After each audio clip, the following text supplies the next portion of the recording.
So on behalf of Northeast Water Talk Group, I welcome all of you again for this Northeast Water Talk Series 1, episode number 3. Today, we are going to hear two more speakers, two more stories, exciting stories here. So for these sessions, we request on behalf of Northeast Water Talk Group to Rehana Rehman to share the sessions. Just I like to introduce Rehana Rehman. She is a postgraduate in geography from NEHU with a diploma in mass communications and media. Has 17 years of working experience in community and social sector in Northeast regions, with working experience from field of journalist to public relations, and finally she settled down in non-government sector. She has worked on women issues with specific focus on gender, health, and reproductive rights. She also engaged with peace building partnership among communities of access and control on natural resources, and also working on humanitarian response during various emergencies period in the Northeast regions. She has been a trainer on gender and issues around women rights and lead trainer on social and behavioral science communications in various platforms. Currently, she is based in Guwahati. So, on behalf of Northeast Water Talk Group, I welcome Rehana Rehman to share the sessions. Thank you, Bhai. And it's always a pleasure to connect with such platforms and being long associated with Bhai and most of the members who are present here. Just that the new design around pandemic of connecting through virtual media puts us in some challenges. I had to shift the room because my voice was echoing from that other room. Nevertheless, we are all set here and I think I'm audible properly. And so I thank Bhai and thank you for this opportunity to chair the third episode of this Water Talk session. If you ask any one of us, every one of us has a water story to tell. Our moods and temperaments revolve around water these days, or even in the past. Very often we hear people around us sharing plights faced due to scarcity of water or poor quality of water that we get in our day-to-day lives. In our office itself, most of the time we get to hear sometimes, I got delayed for work because there was no water supply today. I could not come out of my locality. There was waterlogging. Most of the time, there's water coming inside the house. So somebody has to cancel program, travel plans, etc., etc.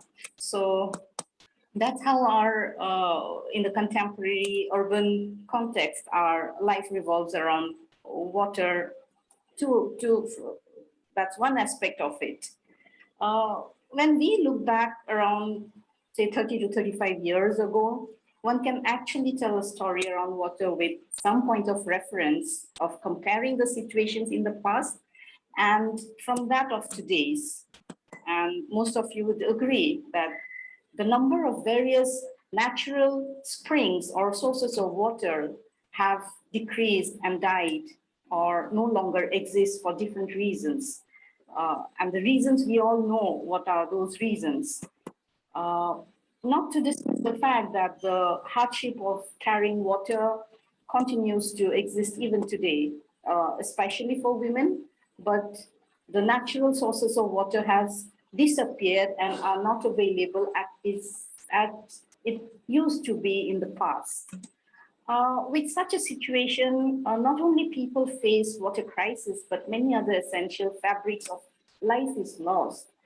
The stories that happened around a water spring or a stream where women from different communities meet to fetch water, take bath, or wash their clothes, those kind of narratives, those kind of stories are lost forever. For women, these are the shared spaces and a space to express their problems and emotions with each other and it functions as a very strong social coping mechanisms to deal with day-to-day stress, diverse issues faced by them. All these are lost over time and thereby having other implications in people's lives. So the stress may come out in different forms at a different situation. Today, we have a continuous rising graph of our own horrific experiences of having to deal with either too much of water or too little water around us. The balance around water is disrupted either due to depleting groundwater tables or pollution of freshwater sources or flash floods. Questions like even a place where I stay in Panjawari in Guwahati, there are huge constructions going on, a 9-story building that's coming up. We had beautiful wetland kind of a space behind our, behind where we stay.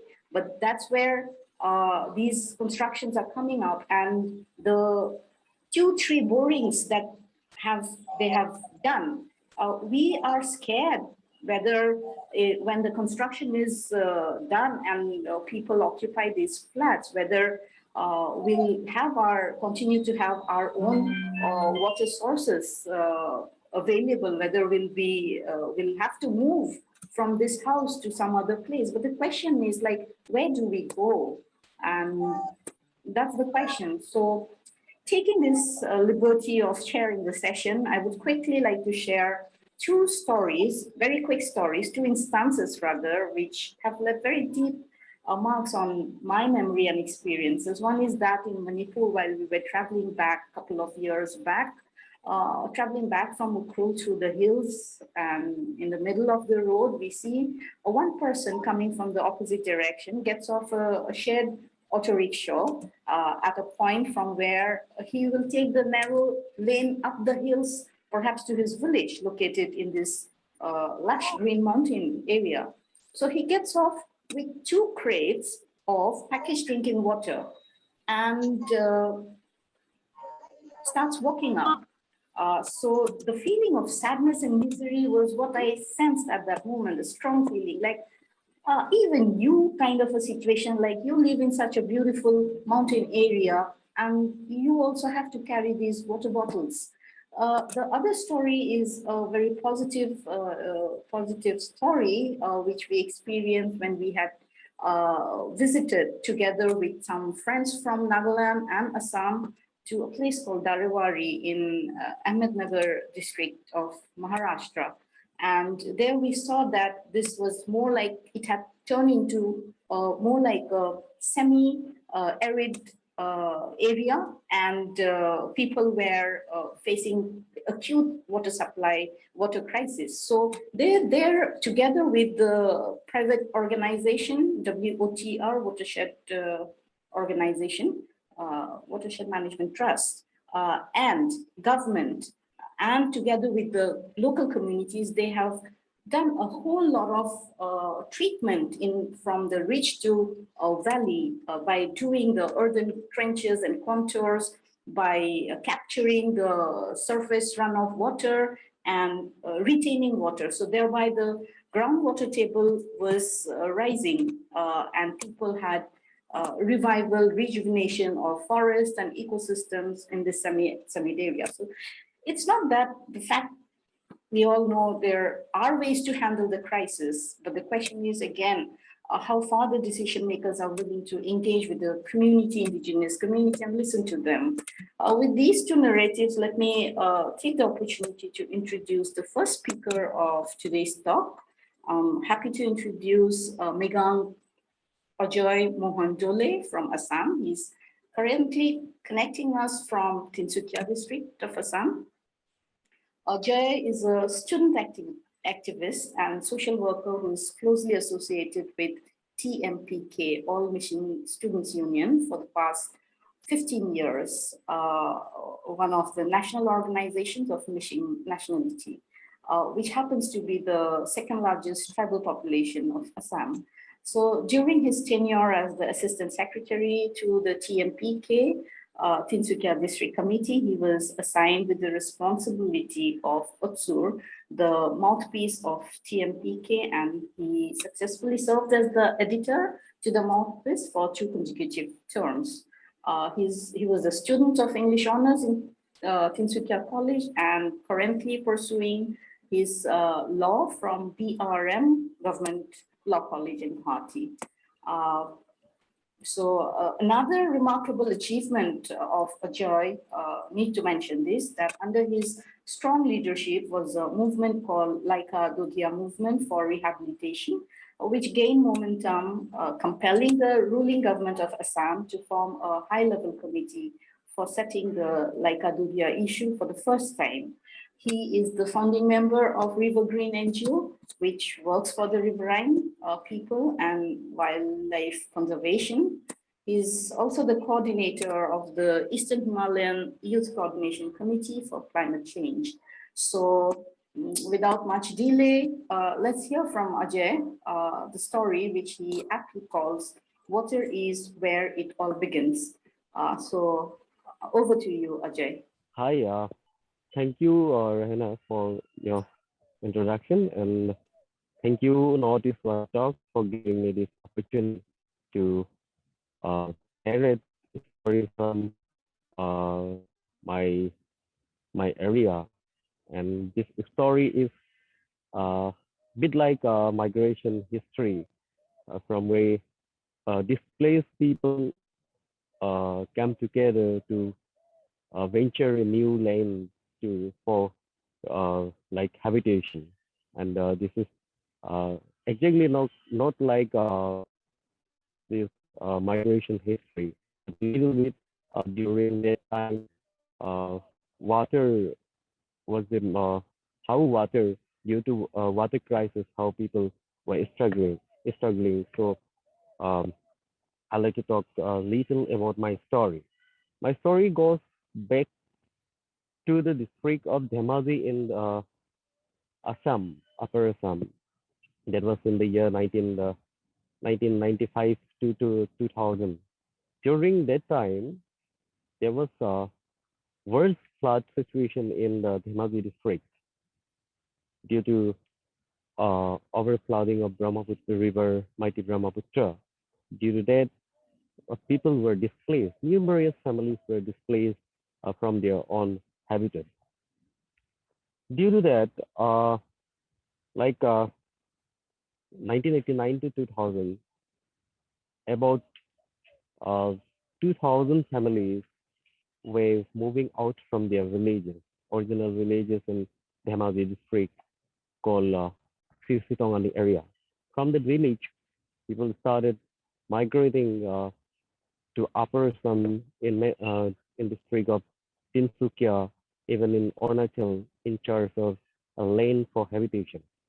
In the process, uh, few families from Dhemaji district reach to Jagun area.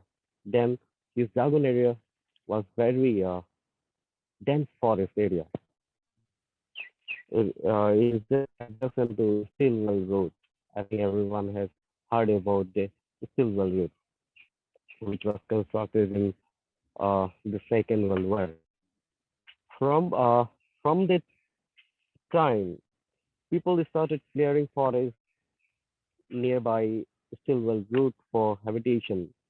But in that process, uh, these landless people has to face the government because there was no proper planning for rehabilitation. There was no scheme for rehabilitation from government side.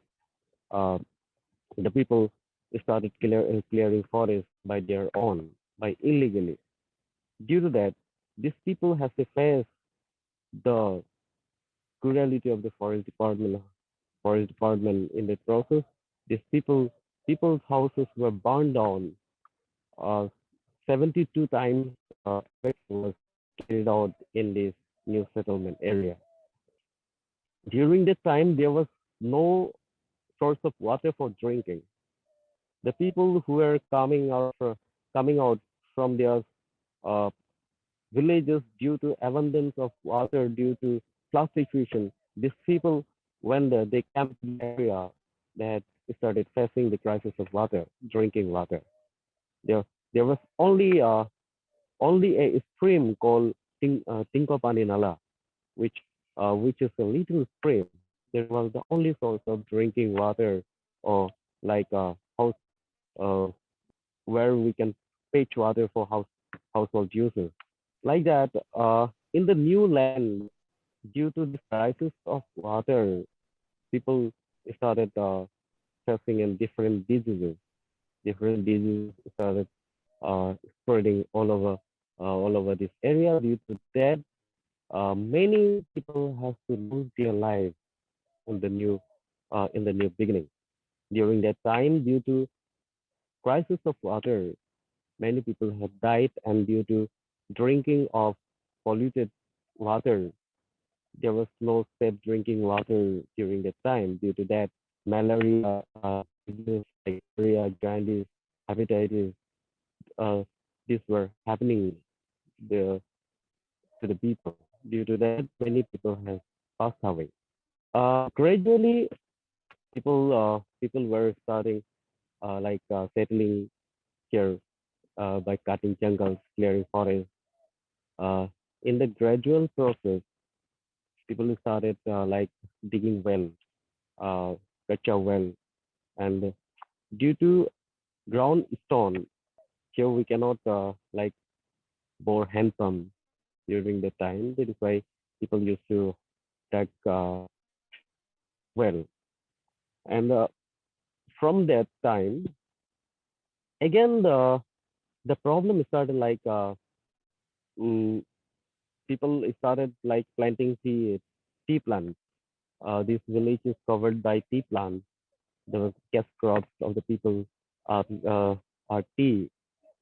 Due to that, people used to dig well nearby their tea gardens. Due to that, water started contaminating again. And after that, also, like in this area, many illegal mining are going on, coal mining and oil drillings are going on. Due to that, I believe the groundwater level is like decreasing. And due to that, during December, January, February, in the 3 months, people face shortage of water, drinking water, even now. That is why I think due to this illegal coal mining, the water level uh, is going down. And even the contamination of water is rising day by day due to tea gardens, or due to uh, water which are coming out from this illegal mining.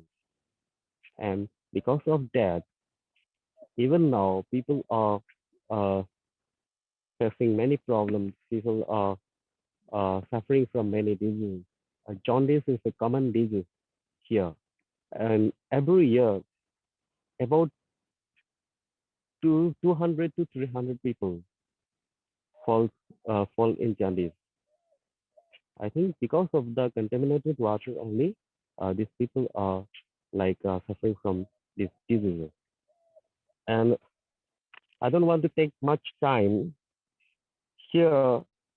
This is a story of Sonali Janajati Kankan missing Gaon, which is adjacent to Stilwel route. So I don't want to take much time. And in briefly, this was the story of Sonali Janajati Kankan missing Gaon. Thank you for showing us this beautiful natural background where you are sitting right now. Though we can see the network is slightly a little feeble, but nevertheless, again, the story that Ajay shared is that of struggle, displacement, forced displacement because of floods, and displacements have never been easy, and resettlement has never been easy. The community which were situated in a very fertile land with abundance and surplus of food grains and everything at their own environment, had to be displaced to a place where they had to struggle, leading to various other issues, and people going through the trauma of witnessing falling off their lives in front of their own eyes. So that's the story which Ajay shared. And again, needless to mention here that the plights of women which must have gone through, because again, carrying water, bringing water for the household, it lies on the water women most of the time. So they must have had a different share of their own stories around shifting and moving to a new place. We'll come back to more, we'll open this up for discussion, but before that, we would like to bring us the next speaker, Donald Takhelambam.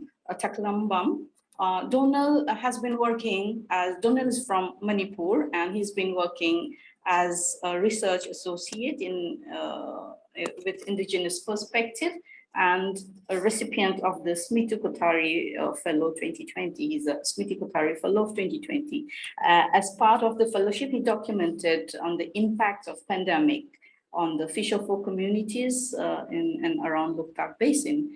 And a very interesting, though I have had a conversation with him, and he said that his publication, this story has come out in Down to Earth, and we all would be eager to read that. Maybe it could be mobilized through the organizers and shared with in the group. So currently he's connected with us from Delhi, and who's soon appearing for his master's exam from JNU. So Donald, I think we can hand over the platform to you and for sharing your story, which is the story of Tales of Two Villages, Upstream, Downstream. So Donald, over to you, please. Hi, everybody. Hi, everyone. Thank you, Rehana, for the brief introduction, and thank you for the opportunity. Two different places that are separated by a wall of injustice, or rather a dam, called Thawal Multipurpose Project, commonly known as the Mafau or Mapitel Dam. So this dam has separated a lot of villages because it has made an earthen embankment and displaced a lot of villages, and has also submerged a lot of village, a lot of cultivable lanes, forest, church, etc. So as my title of today, what I'll be speaking is Tale of Two Villages. So these two villages is divided by a dam called Mapitel Dam or the Mafau Dam. So one particularly, one is an upstream village and the other one is a downstream. So my point of reference is from the dam. So the first village that I would like to speak is called Chadong. So Chadong village is a mostly Tangkhul, is a Tangkhul inhabited village, and it's a very old village with a very pristine location, pristine environment, and fertile agricultural lanes. And then, and it was also somehow a lot of people used to call Chadong as the Babylon of the Tangkhuls, because of its easy accessibility to water and the fertility of the lane. So Chadong, before the dam, Chadong was such a had a lot of agricultural produce, had a lot of fish, had a lot of water. So they used to sell their surplus things to a particular town called Yangyangpokpi, which is towards the Imphal side, and they enjoyed quite a village life, a simple village life. And around the 1970s, when the Planning Commission, when the Irrigation Flood Control Department of Manipur proposed the Thawal Multipurpose Project, and in the 80s, the Planning Commission cleared the project. So although it has recently been commissioned, and the inauguration of the dam has been recently done, this particular dam has been mired with a lot of controversies over the past 2-3 decades because of corruption charges, because of carelessness in the resettlement or the rehabilitation programs, and a lot of other things. In Chadong, what happened was, as I told before, that it was such a very easy place for the villagers to stay because of the easy accessibility to water, to fish, than to farming.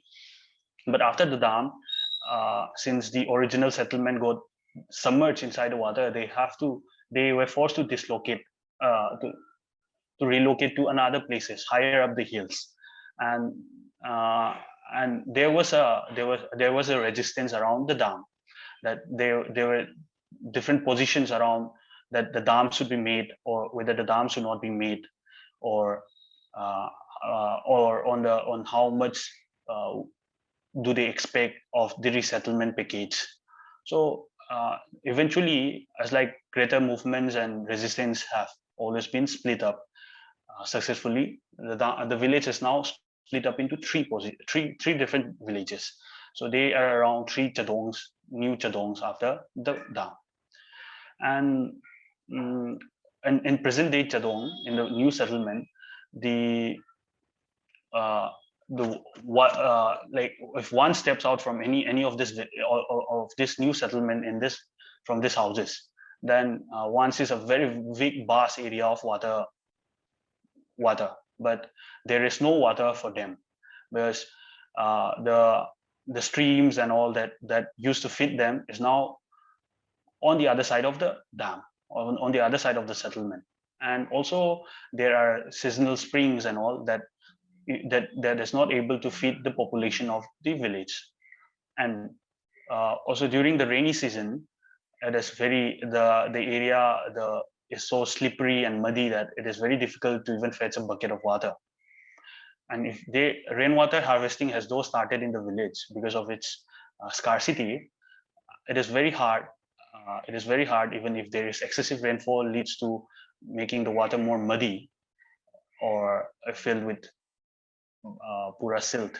And so it is very hard. And as Rehana pointed out time and again about how women have taken greater responsibility in managing the household use or domestic use of water, women in Chadong are the same.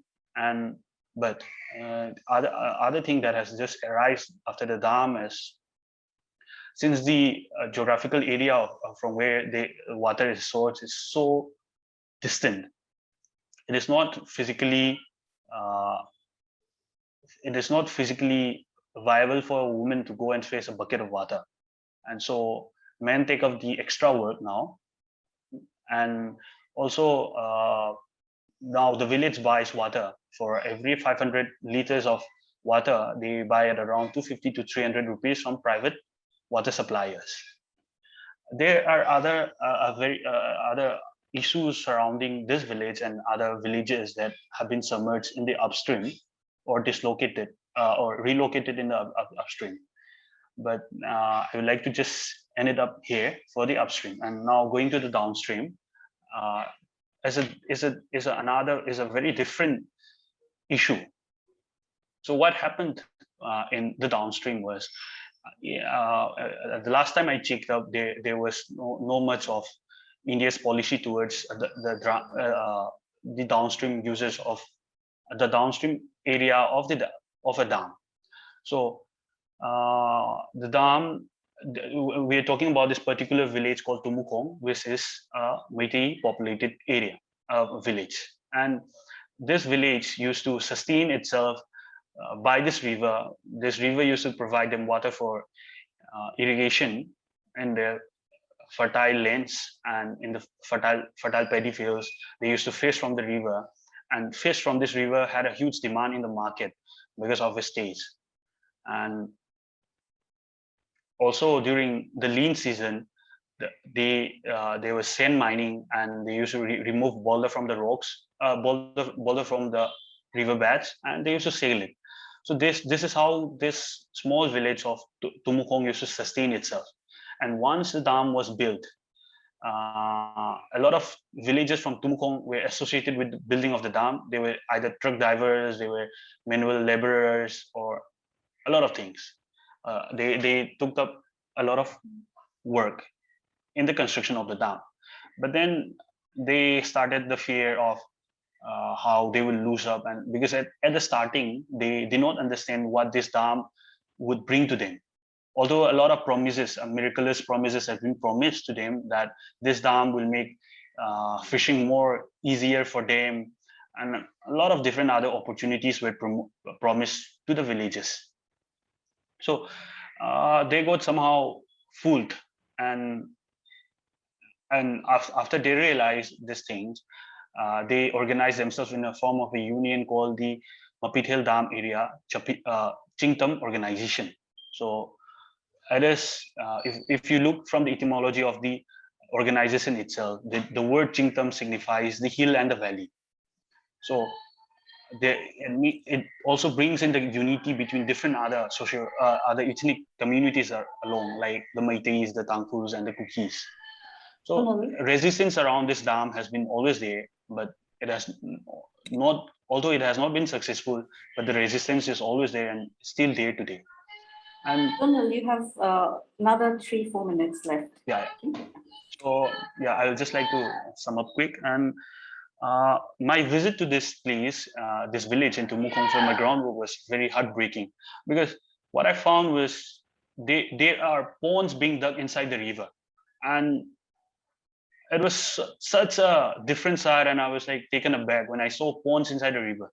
And I asked around, and we found out, since the dam has completely blocked the water to maintain its required water level, there is no proper timing, or the villagers are not sure when the water will be released. So since the villagers need water, they inside the river, they dug out using JCBs and machineries to store water, and that's how they dug out ponds in a river, and from there they use the water. Also, this water in the ponds, they are not usable again, because once they use it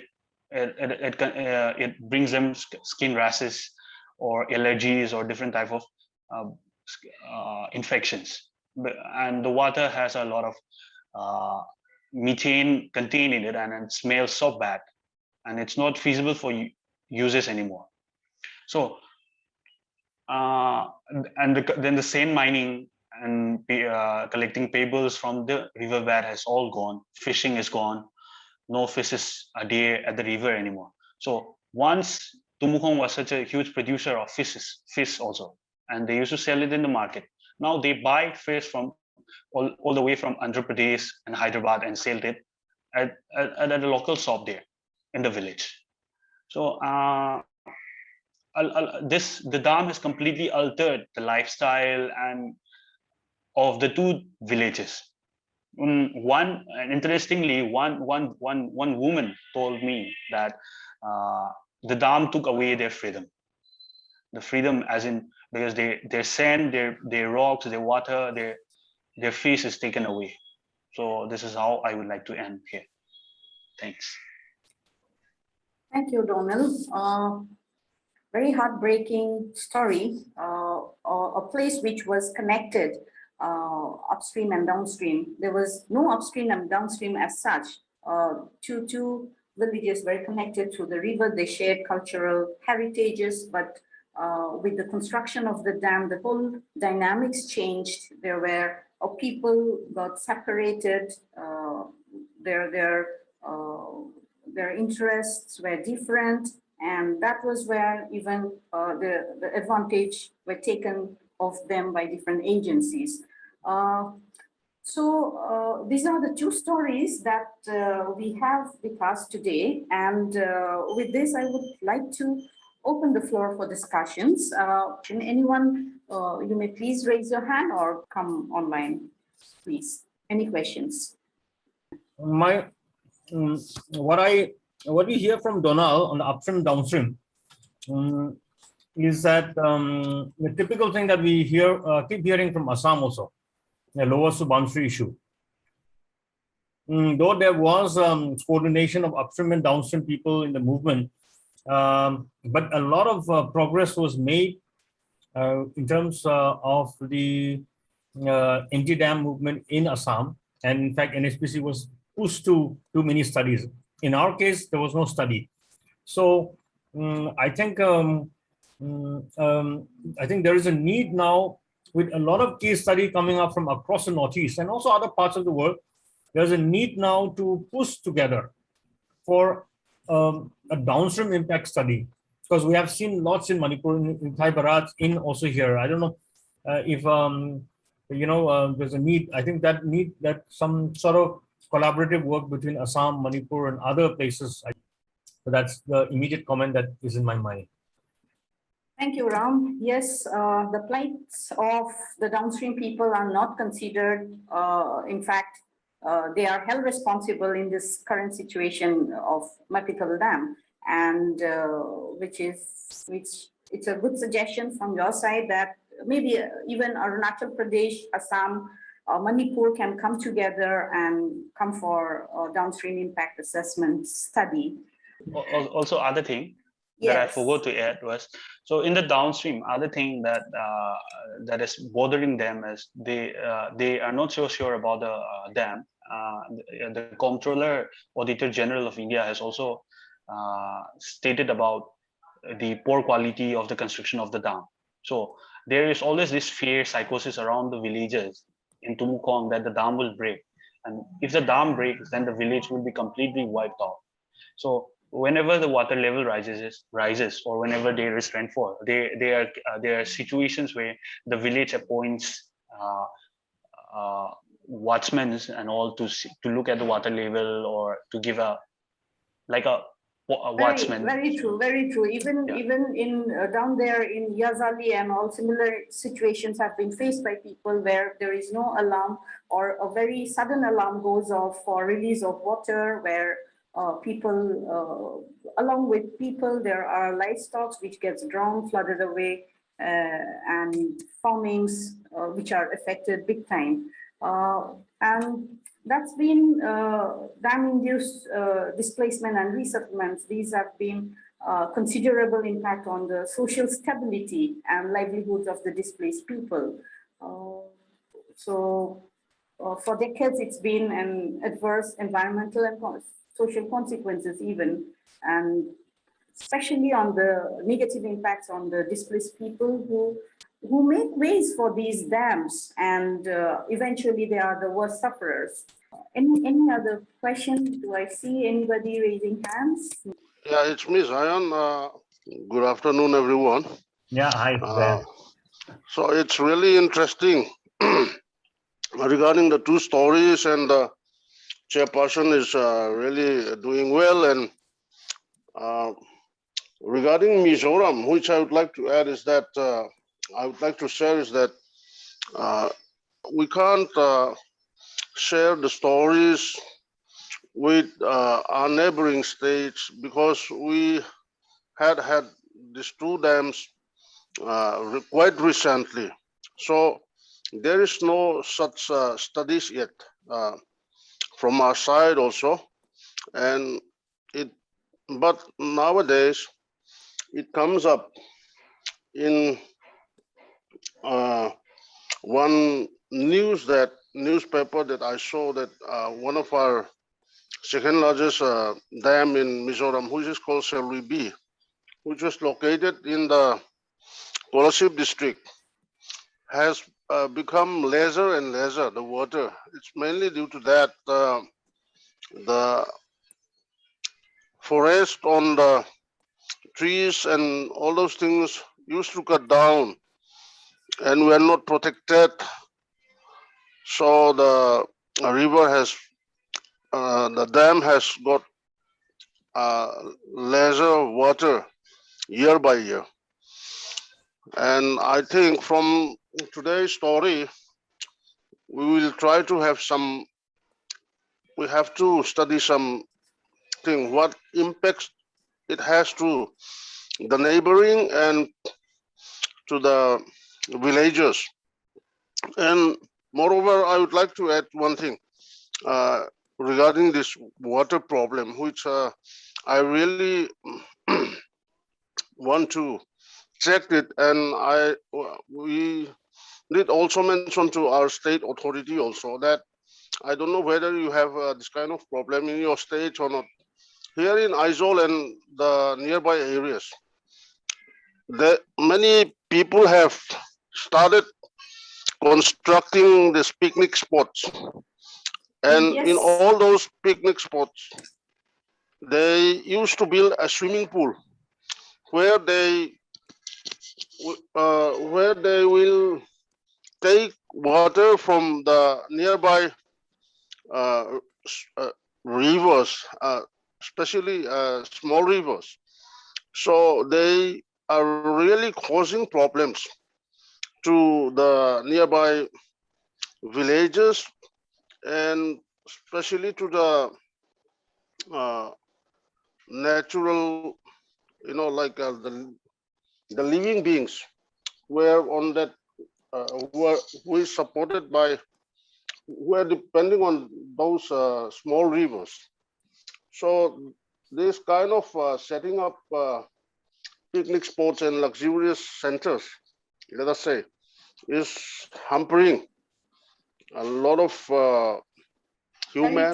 Very true, Zayan, very true. And I think community can play a major role in these situations and have kind of regulations put there for such thing. Thank you, Zayan. Thank you.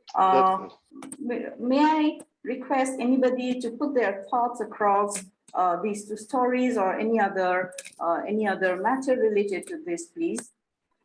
And we have Girinda is there. Yes, really there is a conflicting situation in the downstream and up.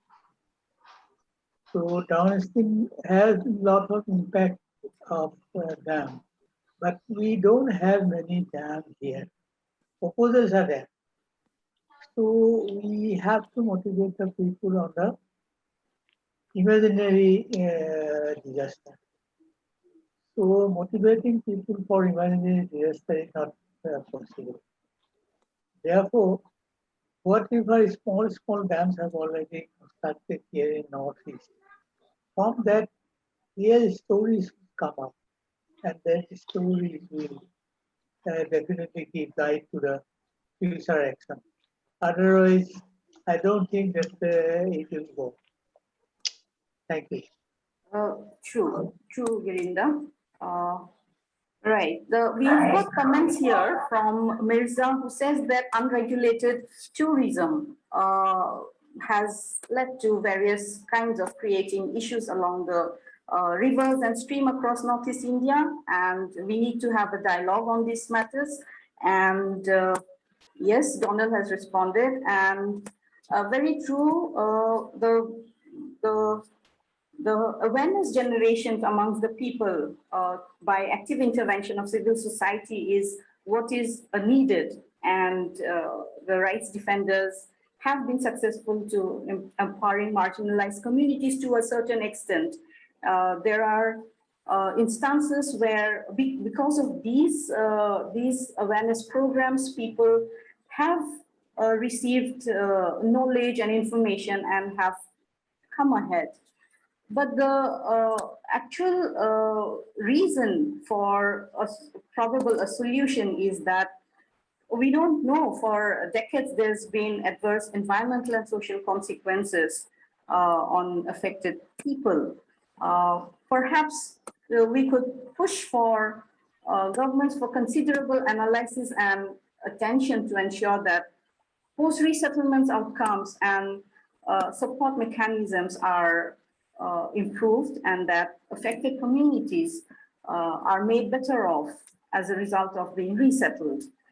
So those are possibilities where we can think of.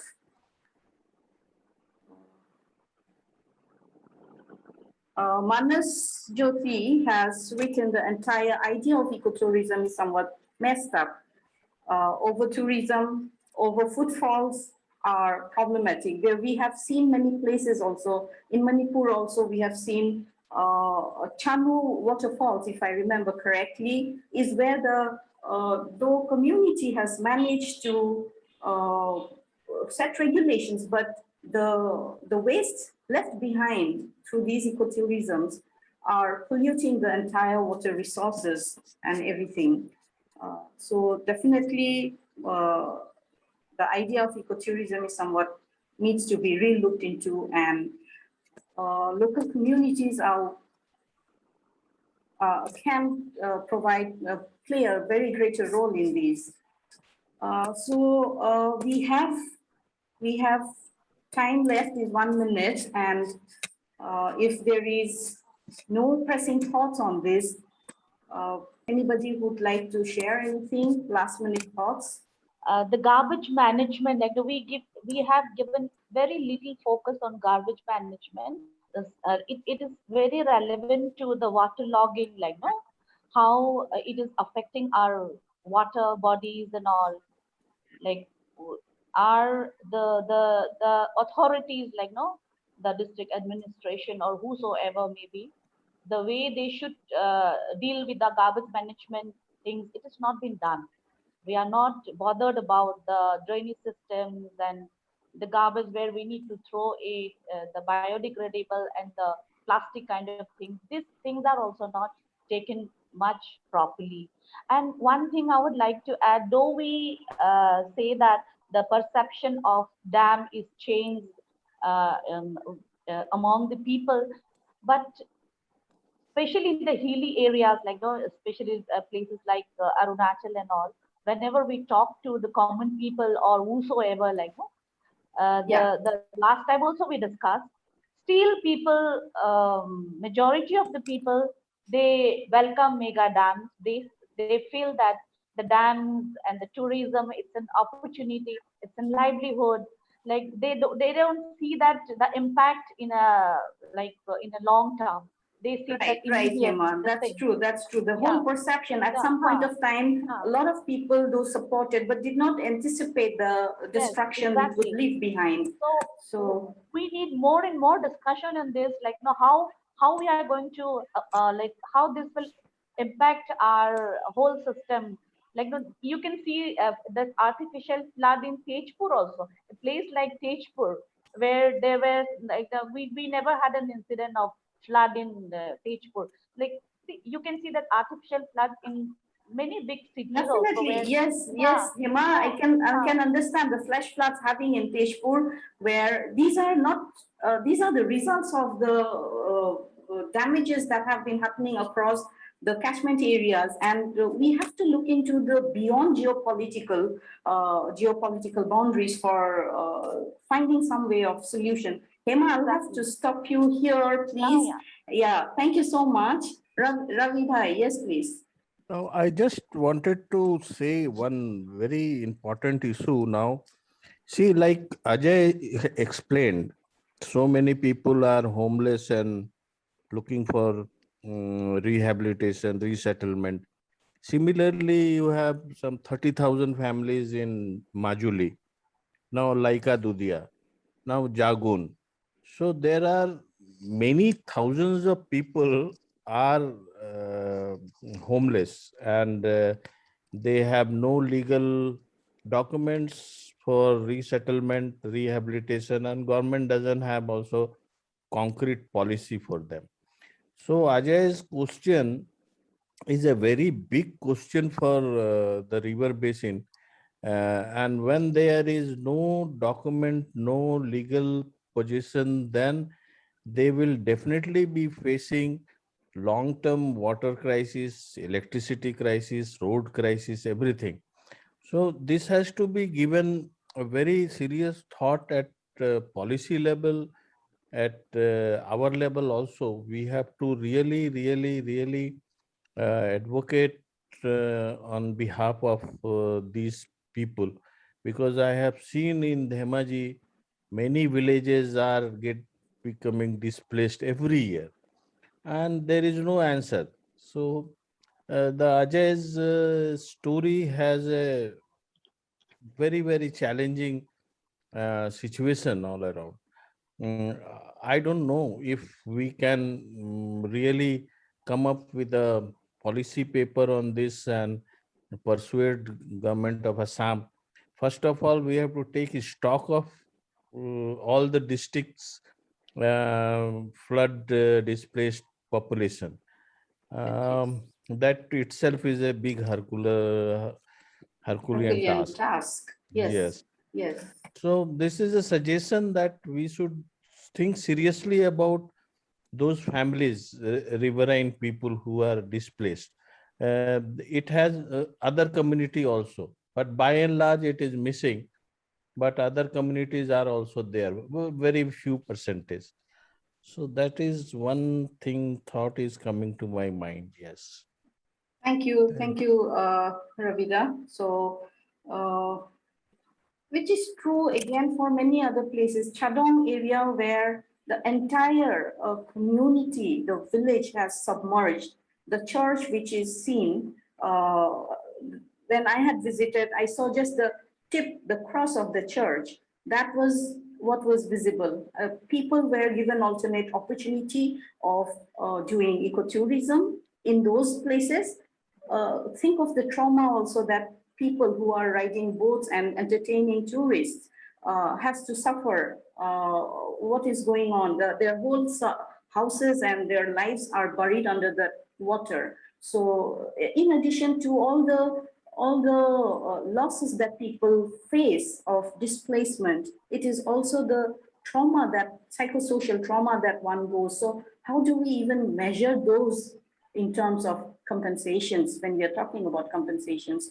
So, but when wrapping up this whole thing, I'm not sure, but how, definitely a change in development, a philosophy to a more people-oriented approach and acceptance that resettled people and host communities had to be made better off through long-term support and considerable public participations that could show maybe some way forward for these. Along with these suggestions, let's take this conversation forward with more interesting round of stories in the coming days. Thank you from my side. Have a good evening. Over to you, Bhai. Thank you. No more. Thank you to all of you. Thank you all those eminent persons who actually joined today. We are expecting more participations near future. Maybe in coming Saturday, we'll be hearing more interesting stories from Northeast India. Thank you. Thank you, everybody.